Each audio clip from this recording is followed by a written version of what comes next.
చెట్టు ఎర్రచంద్రం మొక్కలు ఎక్కడ వేసినా పెరుగుతాయండి. మన ఏరియాలో ఎక్కడ వేసినా పెరుగుతాయి, ప్రపంచంలో ఎక్కడ వేసినా పెరుగుతాయి. కానీ క్వాలిటీ వచ్చే నేలలు మాత్రం శాశ్వతస్థలం పార్క్ ఎక్కడ ఉందో అక్కడే. ప్రపంచం మొత్తం అంటే 200 దేశాల్లో ఇది పండదండి. సుమారుగా ప్రపంచంలో 200 దేశాలు పైనే ఉన్నాయి. ఇది ఇండియాలో శాశ్వతస్థలం కొండలు ఎక్కడైతే శాశ్వతస్థలం ఫారెస్ట్ ఎక్కడైతే ఉందో అక్కడ మాత్రం ఈ పంటకు అనుకూలమైన నేలలు ఉన్నాయి. మనం ఆ ఏరియాలో ఉన్నాం. ఈ శాశ్వతస్థలం ఫారెస్ట్ అన్నది మన ఆంధ్రప్రదేశ్లో 6 జిల్లాల్లో ఉన్నాయి.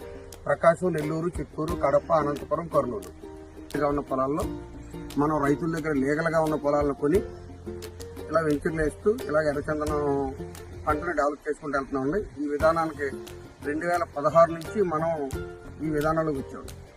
ఈ ఎర్రచందనం వెంచర్లు వేసే సిస్టమ్ అన్నది ఇంతకుముందు లేదండి. మన కంపెనీ కంటే ముందు ఈ ఎర్రచందనం వెంచర్లు వేసి అమ్మే విధానం అసలు లేదండి. దీనికి కమర్షియల్గా తీసుకొచ్చినటువంటి మొట్టమొదటి కంపెనీ సాయి ప్రాపర్టీ.